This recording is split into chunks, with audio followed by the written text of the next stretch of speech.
Good morning Jammu, welcome to my channel Sourav Mitra lifestyle. আমি সৌরভ, জম্মুতে আজকে দ্বিতীয় দিনে তোমাদেরকে স্বাগত জানাই। চাঁদ মামা এখনো পর্যন্ত অস্ত যায়নি, কিন্তু পূর্ব দিকে সূর্যি মামা উদিত হয়েছে। ওয়েদার কন্ডিশন দারুণ রয়েছে, আর ওইদিকে কাশ্মীরের ভ্যালিতে কিন্তু বরফের ছটার ওপরে সূর্যের আলো পড়ে একটা সোনালি রঙের দারুণ নৈসর্গিক সৌন্দর্য সৃষ্টি করেছে। আর আমাদের হোটেলের ছাদে রীতিমতো সকালে জল খাবার প্রস্তুত করার জন্য কিন্তু রেডি দাদারা। এই যে এখানে লুচি বেলা হচ্ছে, একটু পরেই গরম গরম লুচি হবে।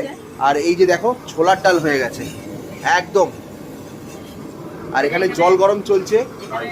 আর এই যে দুপুরবেলার জন্য পনির রয়েছে, চিলি পনির, আর ওদিকে ফ্রাইড রাইস রয়েছে।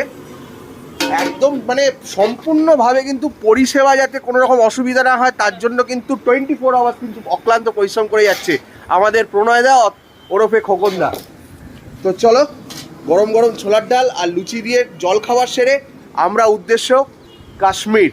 এবার আমাদের ট্যুরের একদম যে জায়গাটা শুরু হবে সেই অংশগুলো তোমাদেরকে শেয়ার করব। দেখতে থাকো, সঙ্গে থাকো।